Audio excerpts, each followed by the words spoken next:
Battalion 2, Engines, 11, 27, 7, and 22, Investigator 1, Ladder 27, and Safety 1, House Fire, CO1 Maple Street, Army, Echo, Battalion 2, Engines, 11, 27, 7, and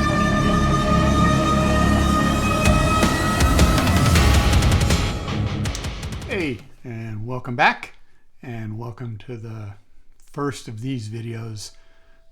These videos are basically where I answer questions that come from you folks and try and help you out.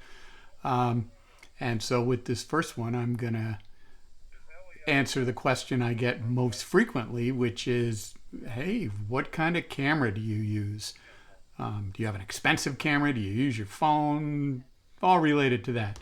So put very simply, yes, I have a relatively expensive camera. This is the camera I use for most of my photography. This is a Fujifilm X-S10. It's a newer Fujifilm.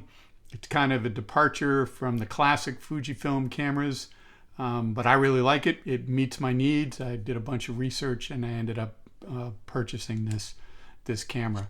I will mention, in case you weren't sure, when I say Fujifilm, it's not a film camera. It is just it's a digital, this is a mirrorless digital camera. And I'll talk about mirrorless and DSLRs and all that probably in another video where I talk about it if you want to make that jump. But this is the camera I use for most of my photography. It's got interchangeable lenses, so I can switch out depending on the needs, depending on what I want to capture. So when people find that out, usually the next question is, do I need an expensive camera to take good pictures? And the answer is no, you don't. Nowadays, phones work really well. Their cameras have gotten really good, and they can photograph most of the stuff that you probably want to photograph without a whole lot of issues or problems. So the short answer is no, you really don't need to get an expensive camera. But there are limitations to the phones, and that's one of the reasons that I ended up going to an actual mirrorless camera system, was to overcome some of those limitations, and I'll discuss those in a bit. So when we start talking about, well, what do I need to take pictures? It really depends on what you're taking pictures of.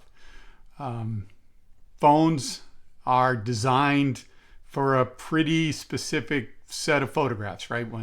When Apple or Google or Android or whoever's coming up with their phone is designing the camera, they know that most of the pictures that people take are going to be of their friends or their partner or their food.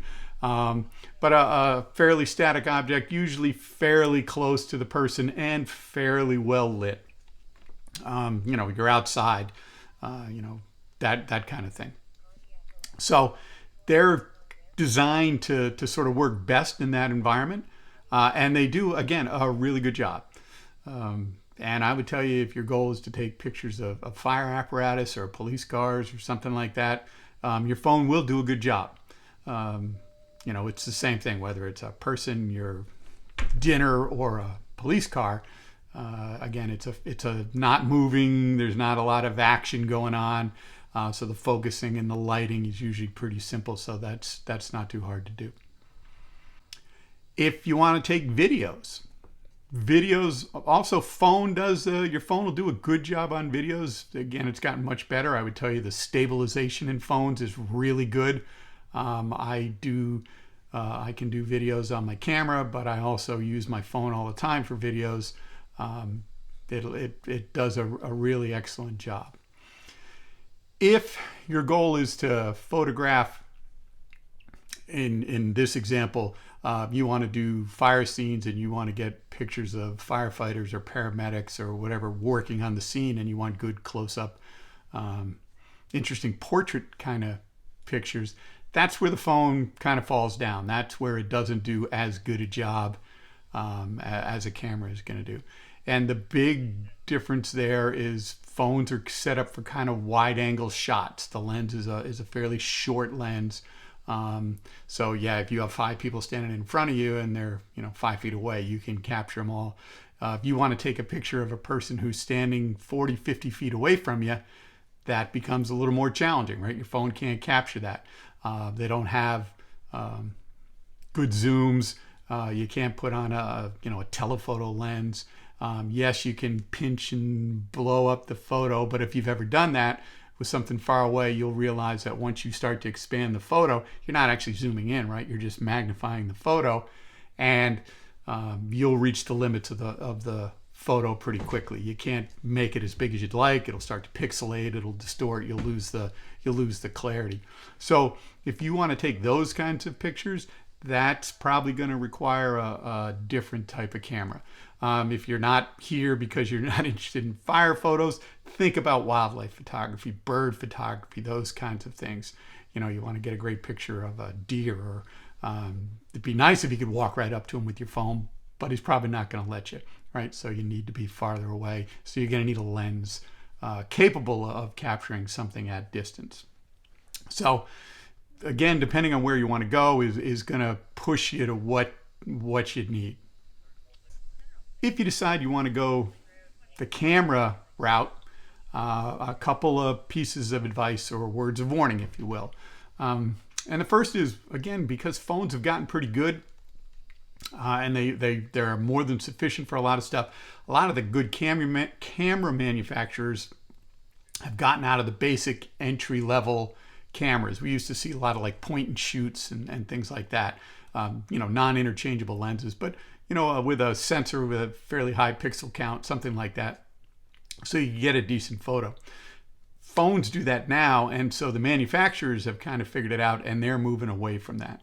So if you decide you want to get a camera, what that means is, the days of getting a good $200 digital camera are going away.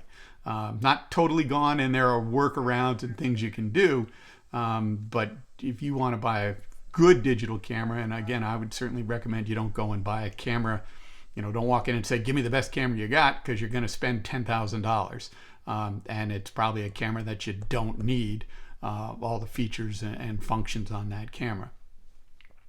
But you're going to spend some more money, and that is partly due to the way the manufacturers are approaching the camera market now. So if you're going to make that jump, think about what it is you need, what it is you want to photograph, where do you want to be, and that's really something you need to think about before you go and start spending money. Getting into photography is like any other hobby. One, it can be expensive, and once you start down a road, it's kind of hard to change directions. So, if you decide, hey, I'm going to get all Nikon gear, or I'm going to get all Sony gear, it's a little more challenging if you get 2 years into it and you got 2 cameras and 8 lenses and you go, I really wish I'd gone with the Canon stuff. You can sell your stuff used and try and buy new, but again, that's going to introduce cost and it's going to change things. So I always strongly recommend you sort of think about what it is you want to photograph. And if you're here because you want to photograph fire trucks or fire scenes, that's great. But there's other things, you're going to family outings and people want you to take a picture of the group, or do you like wildlife photography, bird photography? It's one of the things I do also, is I enjoy that. Street photography, landscape photography. Think about what you'd like to photograph, and what do you hope to accomplish with this? Because that's going to sort of drive the choice on what kind of equipment, what kind of cameras and lenses you're going to end up ultimately needing. Think about budget. Like I said, you can spend a whole lot of money really easily, and so you have to be careful of that. But I would also say there are lots of ways you can get into photography fairly inexpensively. Again, if you know what you want to do, where you want to accomplish, things like used gear, older formats. Most of the camera manufacturers today are going to mirrorless cameras. That's what my Fuji is.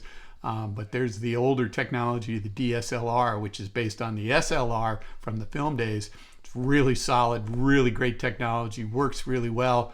And as people are moving to mirrorless, you're going to be able to find that stuff on a used market, hopefully for a lot less money than buying maybe an equivalent new mirrorless system. So that's a distinct option. Think about that. Think about the features you're going to want. Today's cameras have all kinds of features, and whether it's your autofocus or your the ability to change your exposure values, things like that. How do you want to do that? Think about the lenses you're going to want to use. Lenses are a really important part of photography. I heard early on, and I think it's absolutely true. You typically get into a camera system and you sort of stay with that because it's the easiest way to do that. It's got a certain momentum to it, and that's okay. But take that into consideration when you're picking that out. Look at the lenses that are available. Is this where you want to go? The other thing I usually recommend is, and again, from an old saying, you marry your lenses. Lenses are around for a while. You can get a nice, decent, relatively inexpensive camera and start getting good lenses. At some point you want to upgrade the camera. You want your lenses still to be of value, and that's why we stay typically in the same format or with the same manufacturer or same lens mount. A word of warning, if you will, and I'll do it here, and I apologize, but photography is one of those things, like a lot of things, computers in the old days, where I think the manufacturers and the people who use them are intentionally using confusing language. When we start talking about taking pictures and we're talking about, exposures and shutter speeds and ISOs and f-stops and the aperture opening, I think that was, it was intentional to keep people out of it. You don't want to take this. This is very complicated. Hire me. I'm a professional photographer, and I'll do that for you. It was like working on your computer 10, 15 years ago. You don't want to open that box, right? There's wires and drives and all that stuff in there. The reality is it's not that hard. The language, the verbiage is a little challenging, but once you understand it, once you get it, it's pretty straightforward. So it's one of those hobbies that it's worth learning the basics, sort of understand what your camera is doing. You can buy a camera that'll have a sports setting or a landscape setting or a portrait setting. But you can do all that with a manual camera. And again, if you understand what the camera's doing, you can recreate it. You're also going to find you can get better pictures, or pictures that are going to be what you want them to be. So don't be intimidated by the language. Like I said, I'm convinced that those folks made it intentionally confusing just to, convince you to spend a lot of money to have them do it. There are tricks, I'm not telling you to go get your cousin to photograph your wedding. A good photographer is worth his weight in gold. They know what they're doing. But again, think of the different things. I don't photograph weddings. I have no interest in photographing weddings. Too much responsibility. And that's not what I'm good at, right? So, but the point of all this is you got to kind of learn the language and work your way into it, but don't be intimidated by it. It's not hard. So that's my first video. There's my camera. I figured it out. It's not that hard. I will say, I was taking pictures, we'll call it 25, 30 years ago, using film cameras. And when I retired, I decided to get back into it a little more seriously. Did a lot of research, found what I wanted, and ended up going with the Fujifilm cameras, the X body systems, X mount lenses. It works for me. It's not the best choice for everyone. It may not even been the best choice for me, but there were advantages, and it did what I needed it to do, and still does.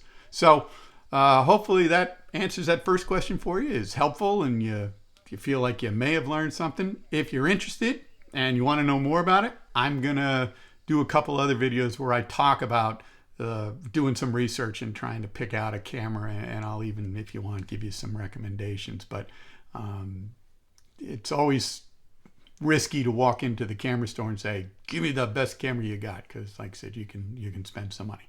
So I hope this was helpful. Like I said, certainly if you found it useful, give it the thumbs up, subscribe. I read in the YouTube rules that you have to say that in every video now, so like and subscribe, because apparently that's important. But stay with me, because I'm going to do more of these kinds of videos where I'm going to talk about how to photograph apparatus and scenes and things like that. And I'm going to do some basic camera overview, lens overview, how to figure out what you need going forward. So if you have any questions, please leave them in the comment section below, and I will get to them as soon as I can. And hopefully I'll just see you all soon. Thanks.